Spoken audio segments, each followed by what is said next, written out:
Good evening, friends. Greetings and welcome to Parenting PATHSHALA, a series from the National Initiative and Integrated Resource for Child Protection, Mental Health and Psychosocial Care, supported by the Ministry of Women and Child Development, Government of India, and located in the National Institute of Mental Health and Neurosciences, NIMHANS, Bangalore. Very briefly, friends, this initiative intends to work with children in the health, education, and welfare sector across the country with all service providers and stakeholders, which means education boards, schools, the police, judiciary, childcare institutions and their staff, Childline India Foundation, child welfare committees, juvenile justice boards, legal services authorities, any child, every child, in all the spaces that she inhabits and occupy and all the people engaged with her to really look at the combination of child protection and mental health. Parenting Pathshala is a series that we started in this initiative. We've had two talks already focusing on the issue of special needs children. In the first talk, we had Indumati Rao and Mary Barua talking about a little bit of help and a lot more hope. And in the second talk, we had Joe Chopra speaking about what happens when I'm not there anymore, examining the predicament of parents who have special needs children. We've moved from there to a very honored and loved friend, Dr. Shantha Sinha, who was with us in August talks as well as the earlier part of our initiatives when she spoke about child rights. Dr. Shantha Sinha, as you all know, is known for her pioneering work on child rights. She is the founder of MV Foundation, a rights-based grassroots NGO which has withdrawn over 1 million children from work and put them back into schools. Shantaji is an untiring anti-child labor activist, and recognizing her work, the government of India appointed her as the first chairperson of the National Commission for Protection of Child Rights, which she headed for 2 consecutive terms for 3 years each. Dr. Shantha Sinha is also the recipient of the Magsaysay Award and the Padma Shri, in addition to an illustrious career where everyone recognizes her as the foremost child rights activist with notable contributions in so many facets of child rights. Today's talk is entitled, Do Children Need Discipline? Setting Healthy Boundaries for Children. It's an interesting question. Uh, do children need discipline? Do they need boundaries? Do they need frameworks or do they need conversations? Now, here's the thing. Do children need discipline? Perhaps, maybe, I suppose. Yes, no, I don't know. I think they do. Correct. Why everyone needs discipline? Why just children? Do children need disciplining? Should the disciplining be through punishment and should punishment be corporal? As you reflect on those questions, let me read a piece that from Shantaji's fourth Zakir Hussain Memorial Lecture, The Right to Education and Banning Corporal Punishment in Schools Once and for All. I quote, the more fundamental issue is whether children are to be disciplined. The current debate has substituted the practice of positive discipline of children in the place of corporal punishment. Although the elements of positive discipline emphasize interaction with children, respecting them, and not punishing them, it is still within the bounds of a structure of authority of the teacher or parent of the child. There is an undercurrent of acceptance that children need to be disciplined and told how to behave. This again positions the teacher or the parent and the child in an unequal relationship. It is important that the vocabulary used in this context changes to express equality in the relationship. Thus, a more apt concept is the use of positive engagement of the teacher or parent with the children. Shanta Sinha in the fourth Zakir Hussain Memorial Lecture in Mysore many years ago.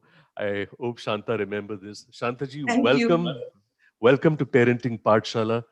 Some opening thoughts from you, Shantaji, on do children need discipline and setting healthy boundaries for children? And then we will navigate through the rest of the Yeah, session. thank you. Thank you very much for this very flattering introduction. And I'm pleased to be here with you today on this parenting pathshala. And, uh, and in fact, when you were reading this out, that was in a mood where there were repeated newspaper items coming about how children were uh, badly beaten up. Some children lost their ear, some children lost their eyesight, some children were blue, some children became depressed. There was a story of a child committing suicide. You know, you wouldn't believe that when you are sitting in a commission, you hear so many kinds of instances of so much of violence that you wonder who needs to be disciplined, you know, and what is this word about? Because at that time there were, as I had mentioned to you, that we must come up with positive discipline of children. And I was thinking we will have to think through this whole aspect of what is happening. And that is where that anger, I suppose, at that time, I wrote the way in which I wrote, and I stand by it. Right. It's not that I have diluted my stand on it, but I still think that children should be treated with a lot of respect. uh, Love there is, but love is just not enough. That they will have to be treated with a lot of respect. Right. And I also feel that children have a sense of moral right and wrong inherently in them. You Mhm. know, somewhere, of course, they play pranks, that they speak a bit of lies, they do a bit of stealing, everything. But in general, I found them morally up. They're very good morally. They understand right and wrong. And if you treat them with respect, they will teach you also on what is right and wrong. And we will have to learn to respect children as equals. But when I say children, you know, you can go on in the nuances. What age group? Do we talk about all children the same? Would a 3-year-old be the same? Would you address the 6-year-old the same? Would you address the adolescents the same? There are several nuances, but I don't want to get into that. I want to get into the larger framework of Please. looking at children as children, and looking at children as an adult. And surely there has to be boundaries. You know, otherwise, it can be very confusing for the child, and Right. it can be confusing for the adults. One is not saying that there cannot be boundaries, but the boundaries are to enable rather than to restrict uh, child's ambitions, aspirations, and Right. behavior. I'm not against limits. I'm not against boundaries. Boundaries both for the parent and for the children. And what is that spectrum? I'm really don't know, but I know that there has to be boundaries. But the boundaries must enhance the relationship of respect rather than constrict and restrict the relationship of mutual respect. So here's a very important issue Shantaji is bringing up. Children need limits and boundaries, but those limits need not be militarily enforced. There is a way to do that. We are also saying for the time being, let's set aside children of different ages and diverse situations. We may return to it later in the session today. So methods of positive engagement with children at different ages and diverse situations we'll set aside for the time being. But let's understand, in terms of parenting and the whole issue of healthy boundaries, that children do need limits and boundaries, but there is a way of engaging them that these are not militarily enforced. This issue, Shantaji, I would believe is quite significantly intertwined with the evolving need for autonomy in growing children. Uh, from your own experience, both in working in the commission as well as the extraordinary work that you've done in the anti-child labor sector, the whole issue of autonomy and the evolution of its need. Can you take us through some of that based on your thoughts and experiences? I can only give you examples of me Please. working with some of the poorest of children and how they have exercised autonomy and how they have uh, broken the boundaries, so to say.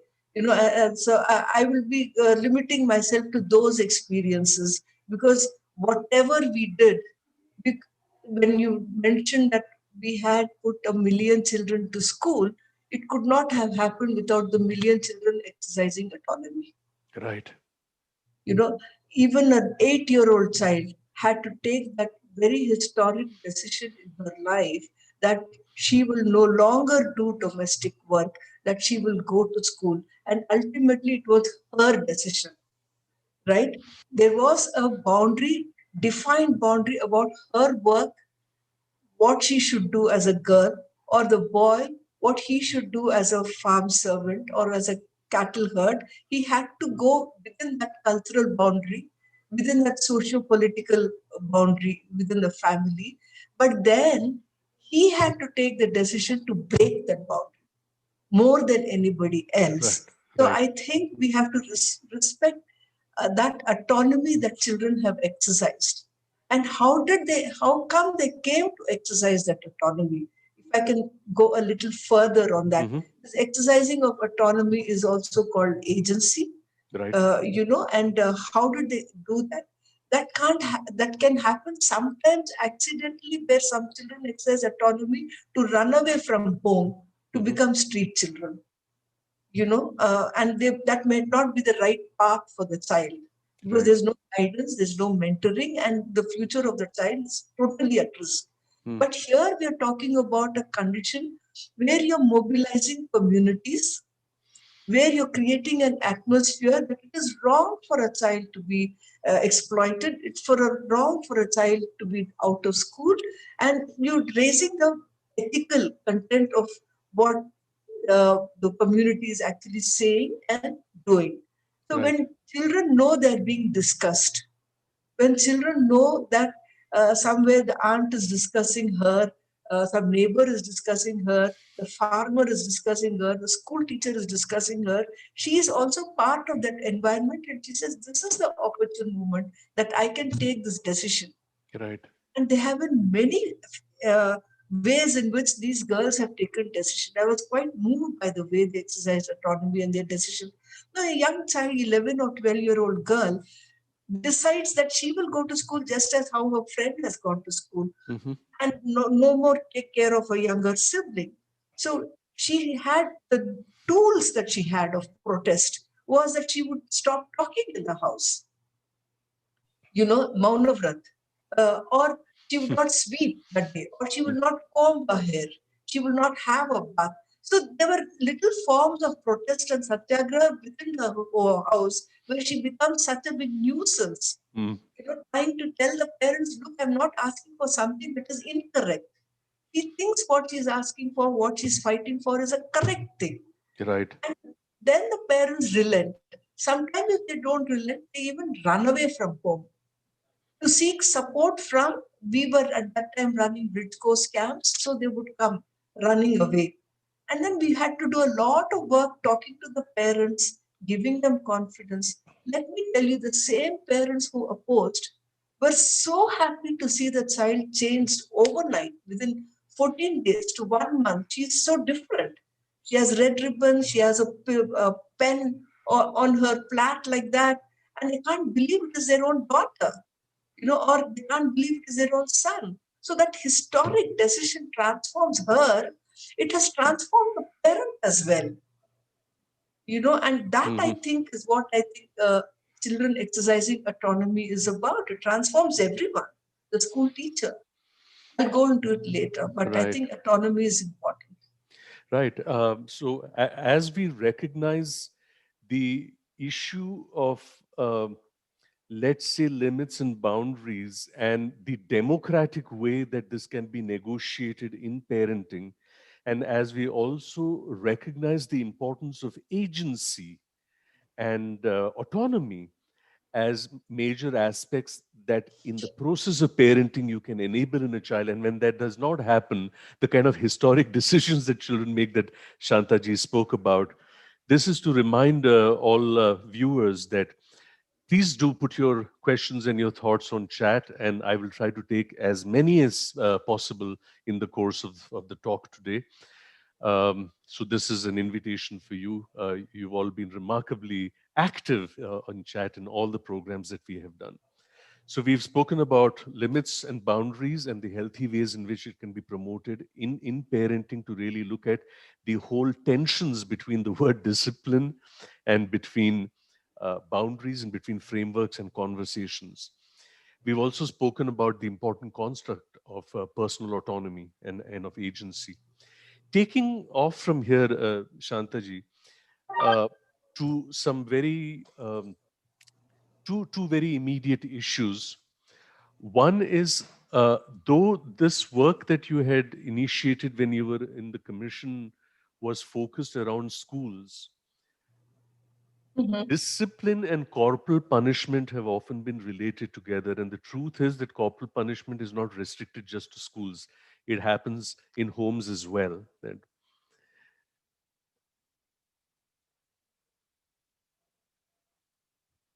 I think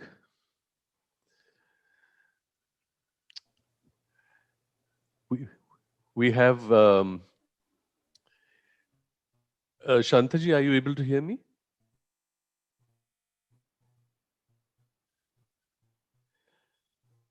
As we are negotiating the technical issue. Actually, can you see me? Can you hear me? Yes, very clear. I can hear you very clearly, Shantaji.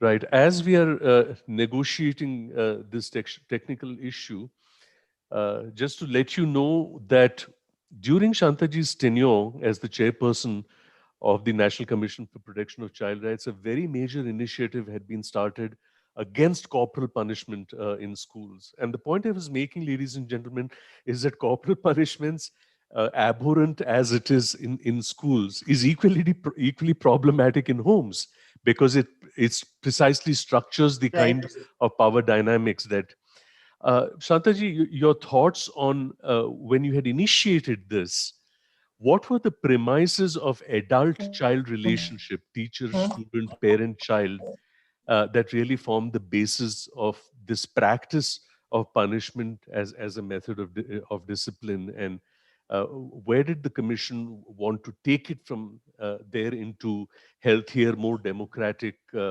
more empathic, and more effective forms of parent-child relationship in adult-child relationships? Right. Now, see, as you said, we were looking at corporal punishment in school, and we felt that it was actually supported by a norm that exists in society, that it was okay for a child to be disciplined, even in families. So, Hmm. if the families are bringing up a child without discipline, I mean, without the kind of discipline that we're talking about, if the families were aware that you should not beat up a child, you should not inflict violence on him, either emotional or physical, you should not hurt the child, you should not humiliate the child. If they had their boundaries, then I think the kind of violence they inflict, the teachers inflict on the child. So the assumption was Hmm. that there is a larger social norm that considered that it was absolutely normal for a child to be disciplined. It was Right, right. absolutely normal for a child to be therefore punished. That was the assumption. That became very obvious to us. And why did it become a norm? That norm, again, as I said, was based on an unequal relationship where the child could be punished, the child could be beaten up, the child could be scolded, but the reverse can never happen. Hmm. It's totally unacceptable. Not neither would I accept.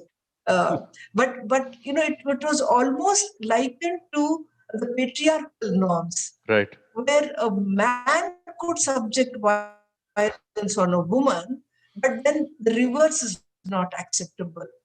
So that is why I said this is adult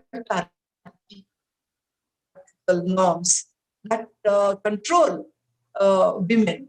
You have adultarchy norms that control children. You Right. know that and the boundaries was not part of the discussion at that time, Mm. because this was the assumption on which the entire society was based on. The boundaries are cultural, depending upon society and depending upon each family and each parent. Absolutely normal for inflicting violence on children. The violence could be just a Mm. slap. I'm saying juster, but I don't think it's juster. It could be Right. pinching, it could be a knock on the head, it could be scolding, it could be calling you names, labeling you, and it could be done by the parents on which one would say that this must go, this must go totally. And at that time, one felt that the and that public institution would be the school. Schools are, I feel, even now, good institutions to set standards for Right. behavior and norms, to even democratize societies. Hmm. The family is still not accessible for regulation and for getting into it. But then a school is a public institution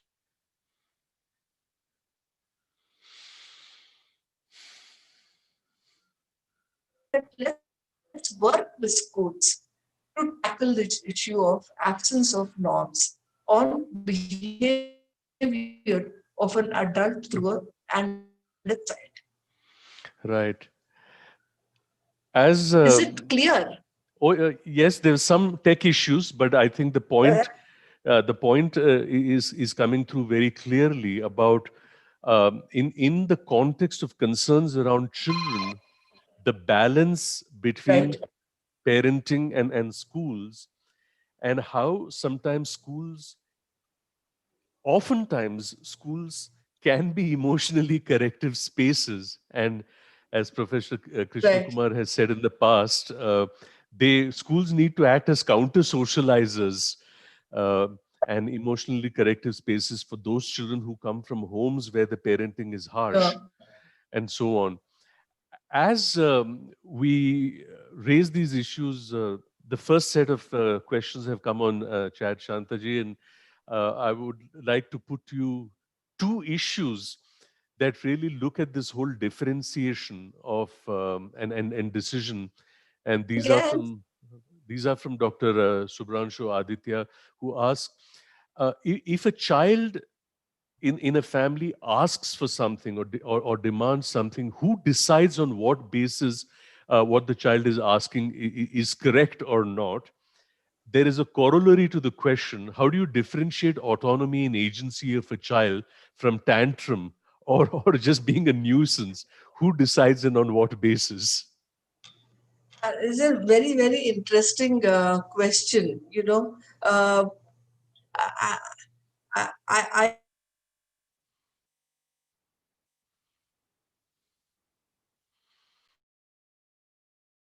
on they have to set up their own standards of do's and don'ts on the boundaries. This question is actually got to do with boundaries that Right.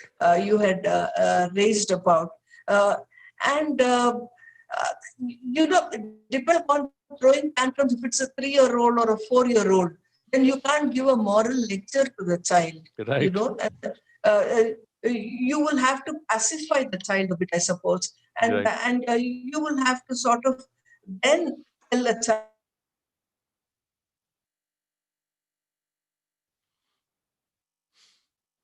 but you cannot beat up a child because he's throwing a tantrum and he throws a bigger tantrum. And I have seen this is what happens quite often. I can just give you an example which haunts me even Please. today.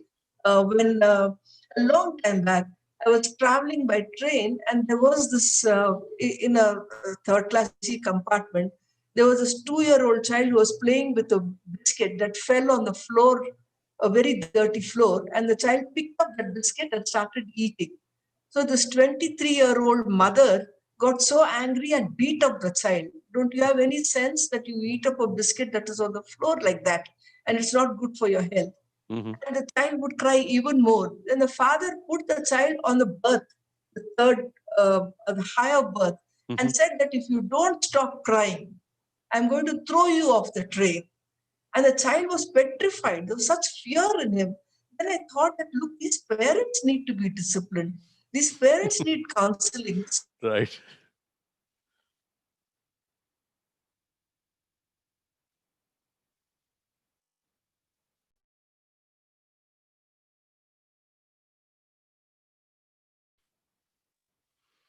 While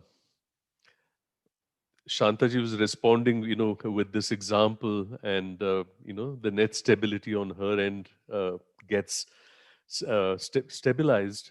There are related issues that Rupesh Kumar and Kamal Das Babu has also brought: how to control the aggressive nature of children and how to control problem behavior of a child. It's kind of related to the issue that Shantaji really pointed out. And this is an example that we commonly use, whether it's at home or whether it's in a school, that if a child hits another child,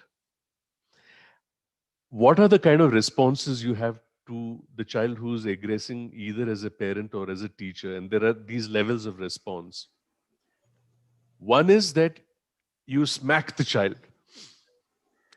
The second is that you tell the child, if you repeat that, you see what will happen, you get smacked.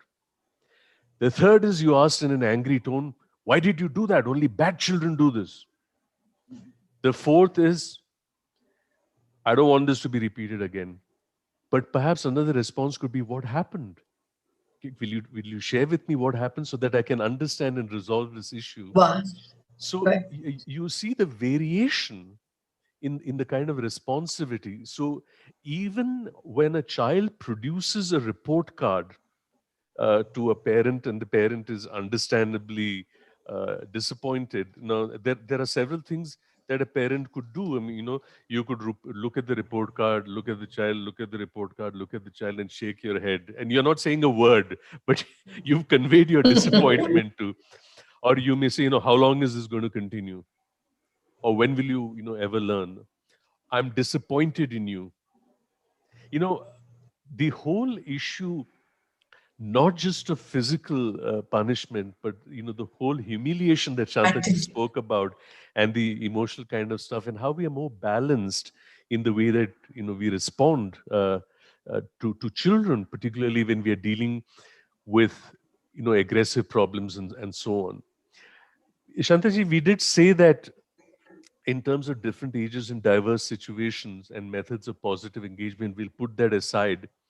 But as we have started this discussion, Radha Voranganti asks a very pertinent question. There is a teenager at school and at home and is given the freedom to make responsible choices, because let's say the parent believe in an egalitarian and a democratic household. And yet, when we see they are not choosing the right ones, what can we do? Any thoughts on that, Shantaji? They're choosing the right what? I didn't get it. Making the right choices. The parents give them the freedom of Freedom, making right, responsible right. choices, but the parents feel that they are not making the right choices. Um, I think sometimes if it is something about, I will have to be more concrete about what the choices one is talking about. Right. Uh, say for example, if it is an adolescent child and if it is a fairly a good family, in a sense, in terms of relationship between the parent and the child, and the parents are okay with safe sex, if the child is some 15 or 16-year-old, and then doesn't label him or stigmatize him as being loose and is okay, but the girl's parents are not like that. So there is such a cultural gap between what the boys' parents who are okay and the girls' parents who are not okay, or vice versa, then there is bound to be a tension in this kind of a behavior. So, but it depends upon what exactly the choice is about. Is it about not reading? Is it about saying that I will take a break from education for one whole year? I want to experiment and I want to go. Then what would the parents say? So I think these are the boundaries that one will have to discuss. And certainly, I think in these circumstances, considering the larger situation, one will have to sort of be firm and tell the girl or the boy that you can't take a break at the moment unless you convince me on why you want to take a break. And you can still wait for the breaks to happen after you're 18-year-old. Till you're 18, I am responsible for you and your well-being. I am bound by my duty to be responsible for you. If you want to exercise these kinds of structural choices in your life, then you will have to wait. And after 18 years, you do whatever you want. We will support you with the decisions that you take. But till you're 18, it is our responsibility to see that your capacities are fully blossoming, and we will do what we think is right for you.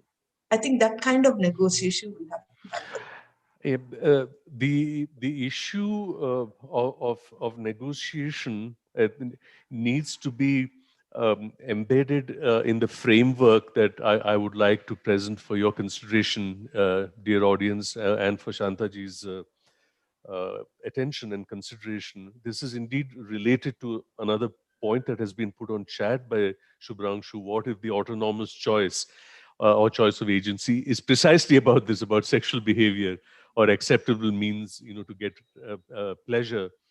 And sexuality ideologies for any person, the extent to which it is embedded in a relationship context, one that is consenting, loving, respectful, mutual, and so on. So when we as parents or as childcare service providers work on life skills to really discuss with children about, not about something being right or wrong. There is no age really to love. There is no age as such, to feel attraction and pleasure, particularly, when you're an adolescent. What is the nature of the relationship? The extent of consent, the notion of privacy, the notion of boundaries, the notion of health, the notion of safety. And the truth is, it doesn't matter whether you're 16 or whether you're 64. It is the same parameters that hold for both. Just because Right. you're 36 or 64 years old doesn't mean the parameters do not hold for you.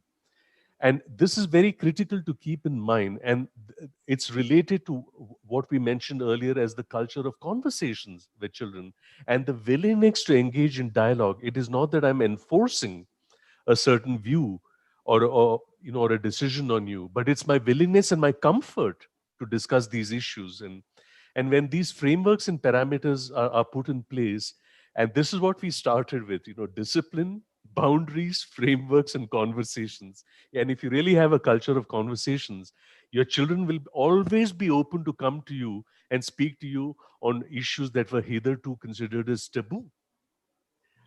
But here, going ahead, are more issues coming up, Shantaji, which could we take up. Ananya Mehti says, if there is a wrong behavior with what we call as free discipline, she uses the word free discipline in children as well as teenagers, um, how do we change this, or what are corrective actions? So, this tension between freeing a child from the so-called confines of disciplining on the other hand, and this fear and anxiety that parents have about wrong choices and wrong behavior. How do we reconcile these tensions? Any thoughts, Shantaji, on that?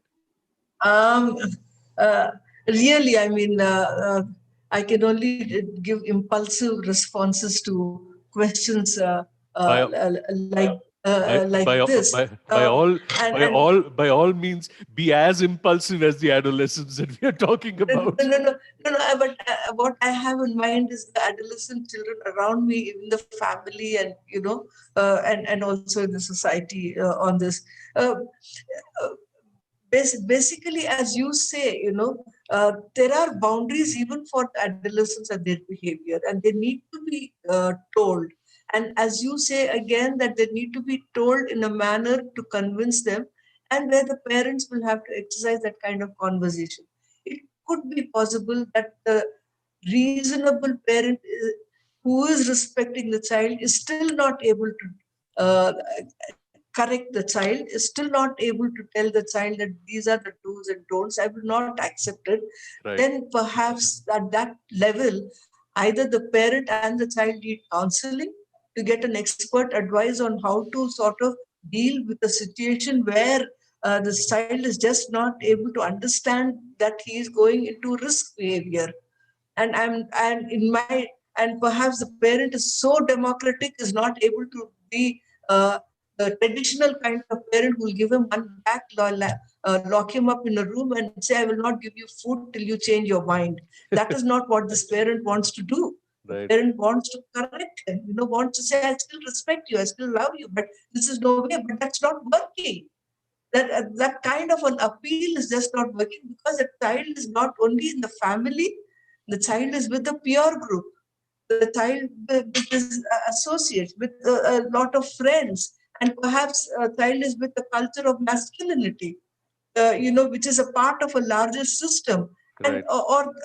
so, and I'm always visualizing a rebel adolescent as a male. I don't know why, but that is where you will have to help me. But this is what can happen.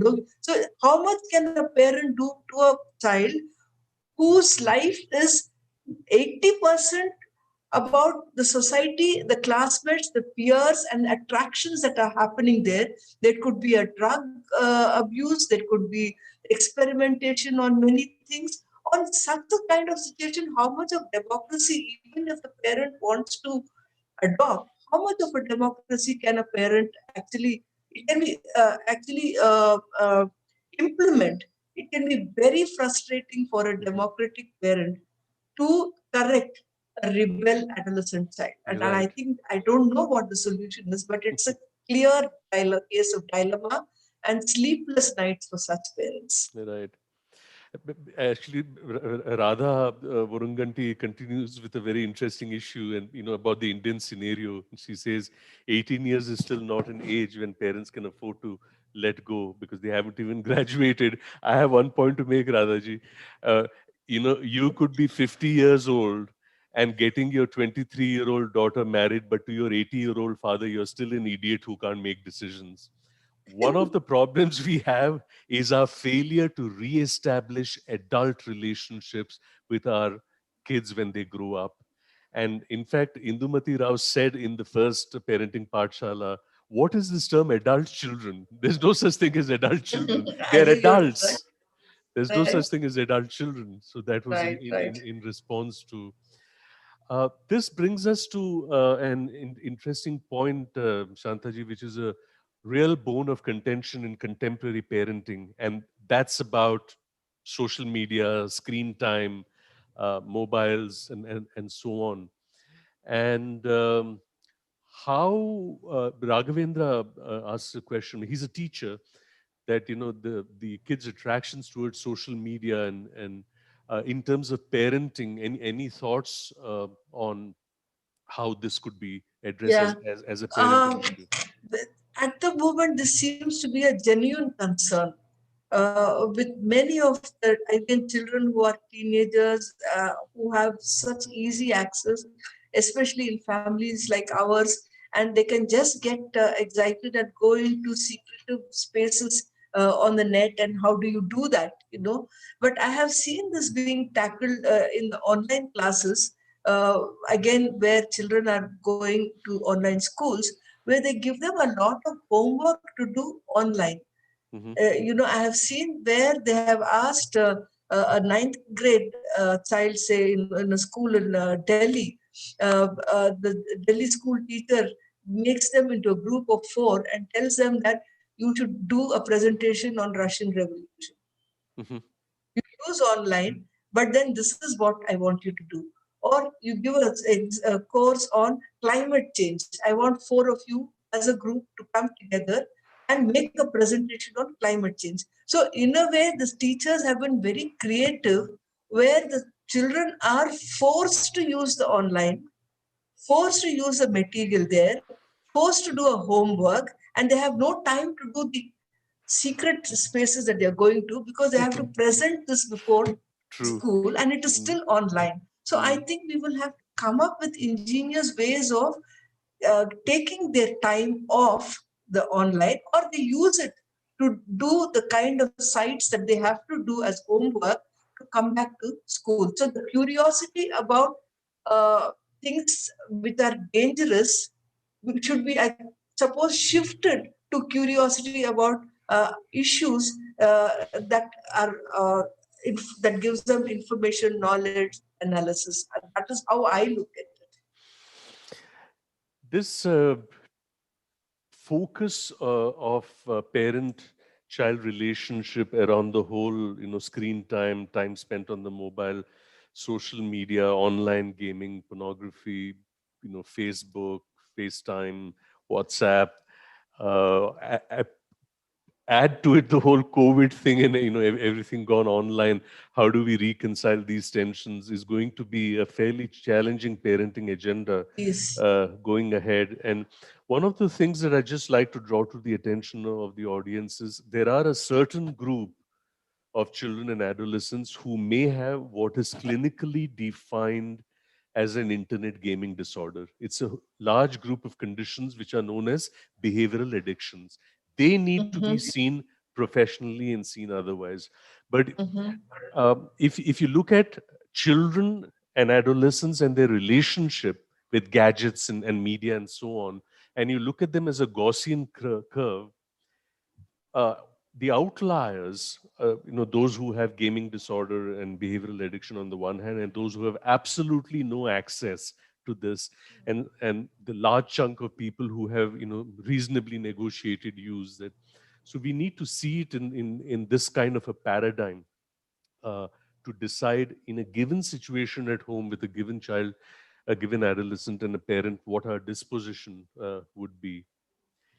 Shantaji, going to the last set of issues in our discussion and session today on parenting Pathshala, let me put some propositions to you as they have come on chat, and let's have your response.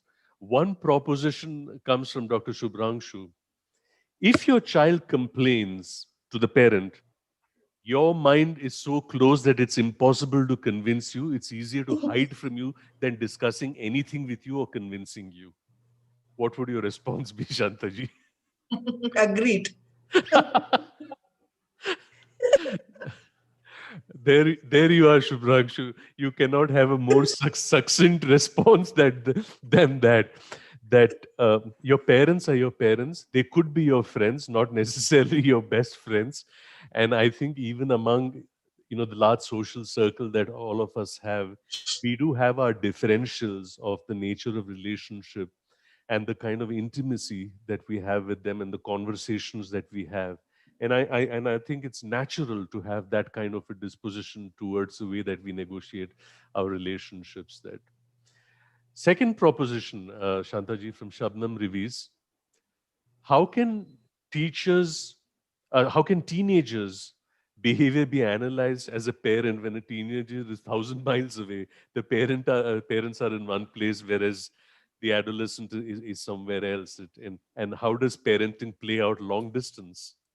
Right. It's a tough issue, and I hope these situations would be rare, but it's not rare now. It's coming very, very often, and I think it is so important at that age. Children do have mentors. Children do look up to some adults as whom they can go to, and if it is not a parent, they must find some uncle or some aunt or some elder whom they can open up with. And even if the parent is not there, is in the same place, If they're not able to open up with the parent, they must have somebody else with whom they can talk without fear, and confide and ask them, this is what I'm going through, and is it okay? And somewhere a kind of a nice relationship to Right, develop with another responsible adult is very necessary. I think this is what the institution of aunt and uncles are in a right, family life. And they're very important institutions. Sometimes they're closer at one age with them than with the parents, because they feel parents can be judgmental, but the aunts and uncles are not judgmental and can sort of easily talk to one another. So it is a genuine issue, and one needs to find ways of resolving it. In fact, in the second talk, Joe Chopra did point out that one of the things that we have really lost is the extraordinary power of the joint family. Ah, While okay, families have their own limitations, and we know that, families are really a microcosm in where everything that happens in society is played out: collaboration, cooperation, exploitation. Everything that happens in civil right. society is played out in families. We know the downside of families, but then, joint families did have extraordinary strengths and powers, particularly form alliances and support, for those uh, kids whose biological parents, by virtue of whatever reason, couldn't have that kind of a closeness and connection, and somehow that has got lost. I might mention that I owe a lot to my own uncle and aunt who guided me on what music to listen to, what novels to read, Wow. what newspaper item. I always thought it was a very good institution which we've lost. Right, right.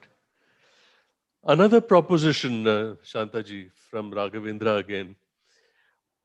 What when the parents are not as smart as the kids, and the kids get into a pattern that's kind of manipulative right under the parents' noses, and Mm, what can one do in terms of this whole tension between parenting and the whole context of boundaries right. that we are talking about? How do we negotiate? Again, when we are talking about adolescence, it's always the adolescent is smarter than the parents.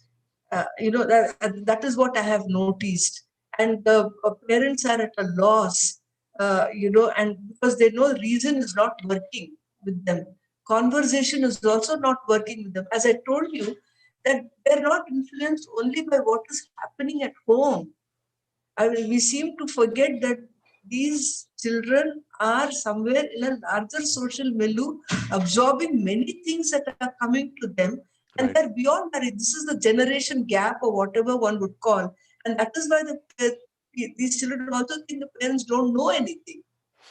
And the parents are so absorbed at that time in their own profession and in their own development, that they seem to be missing out on what is happening in the outside world. It is a tricky situation. It is really a tricky situation. But what is important is that you have to train the children to respect the parent. Just as how I'm saying the parent will have to respect the child as an equal, even the child must respect the parent. Even the child must learn to see how much the parents care for them, right, and not undermine them or think they're stupid or they're idiots. And that's no way of, I don't know how that can happen, but there has to be some kind of a way of communication where there is mutual respect. It can't be one sided alone.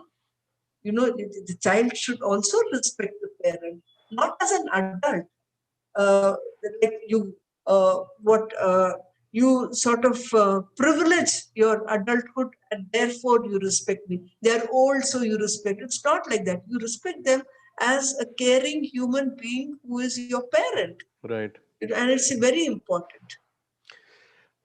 Coming to the closing of this session, Santaji, we did speak about methods of positive engagement with children at different ages in diverse situations.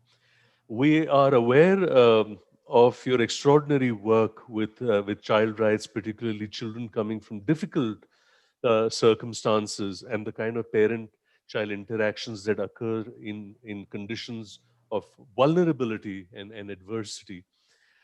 Um, Kamal Das asks, when we're talking about broken families, we are talking about kids who gravitate towards, let's say, substance use, gravitate towards behaviors that become control issues, and there is a family vulnerability.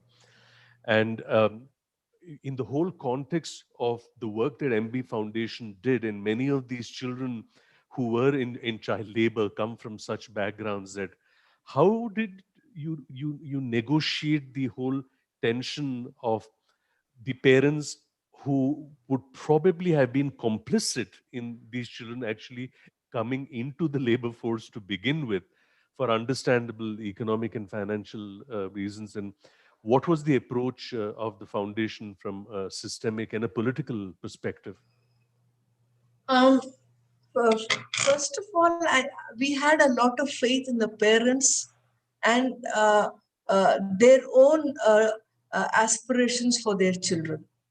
We knew, we had full faith in them that they always wanted their children to study and Hmm. not be like themselves. Right. And that they always knew that it was only education that bring about break in that poverty or break in their past. But nobody told them that you too can do it. So we worked on the assumption that the poor want their children to be educated. Hmm. We worked on the assumption that they are willing to make enormous sacrifices for children to be educated. Right. So the trust that we reposed in them, somewhere, they in fact responded to the trust. Even those who resisted, as I told you before, changed their mind. When children went back home from the hostels or from our bridge course camps, parents would sort of cook special food for them. When children were working, parents would not even notice what the child wanted to eat. But when the child is a student, the parents become so conscious that they give them good food to eat, they give Hmm. them chappals to wear, they give them a second pair of not hand-me-downs but new clothes. So in a way, what we have formulated is the process of a child becoming a child is a process of a parent becoming a parent. Hmm. When a child is working, the child is treated like an adult. Hmm. He's scolded by the parent the same way the employer scolds the parent. But when the transformation of a child from child labor to student happens, then there's a transformation of the parent as a parent of a child labor to a parent of a student. Hmm. And that transformation itself is so good to see, and how parents have nobody told them you can do it. And Is they were abusive parents, but then they right. have transformed, Mhm. and it's possible. Is there a rural-urban difference No, there in is this? no. No, there is no Okay. rural urban. We have worked on the seashore, we worked in Assam, we worked in conflict areas in Chhattisgarh and in Kashmir. Parents are the same everywhere. We Uh, worked with groups in Kenya, Uganda, Zimbabwe, Ethiopia, they're the same. Akansha Shukla puts an issue, but is the digital divide going to make a difference in parenting in the urban and rural location going forwards, into 2021, 22, in the next 5 to 10 years? Do you see? It is. Certainly, I mean, it's got nothing to do with urban and rural. It's got to, among the many divides, this is going to be another divide of inequality, and it's going to be very difficult to bridge because it's very expensive to maintain Right. uh, connectivity, internet, and not just for the family. Some villages just don't have connectivity. It's just not possible, and this is an alarming situation, and very worrying. It is certainly a very worrying situation. Right. One final question, Shantaji, and I'm paraphrasing some of the concerns that have come, let's say, from Manushi and in others. And this is about the premise that we started with, which is the democratic nature of parent-child relationships and the democratic nature of families and households, and raising children democratically in an authoritative atmosphere around, and how does that play out? And what happens, when a child comes from a particular family where there is this kind of democracy, but somewhere else where there isn't? And your last thoughts on this whole issue of the democratic and Uh, egalitarian I, principles? since I started with the norm, that there has to be a democratic relationship and that there is an absence of such a norm. I think it is so important that we work on creating this norm. It's not something specific to India, it's specific to many countries in the world, that we will have to work on a social norm which respects children as equals, which respects children without authority, exercising authority over them, which understands that inflicting pain, violence on children hurts deeply. That you know better than I do. So True. we will have to sort of change the atmosphere. And I can tell you that once a society learns to respect children, it will change the whole world. And one more layer of oppression is removed. Oppression is a strong word, but then it makes you a very cultured being, and it's a path for a cultured society and a cultured civilization. So I think it is necessary that we live on hope and we keep trying for democratization of relationship between the adult and the child. Dr. Shantha Sinha, thank you very much for joining us on Parenting Pathshala. Thank you. Thank you very much, audience, for all the chats. Thank you, Manushi, for very thoughtful comments that you've put down on new challenges that are going to come as far as parenting are concerned. Because these children are digital natives. People like us are digital immigrants, and they are born in the Correct. digital world. And how parenting is going to be negotiated, particularly as we emerge from COVID, is going to change the landscape of adult-child relationships, the landscape of education, because our ecologies have changed. Once again, from the National Initiative and Integrated Resource for Child Protection, Mental Health and Psychosocial Care, supported by the Ministry of Women and Child Development, Government of India, and executed in NIMHANS, Bangalore. Friends, stay safe, stay in good cheer.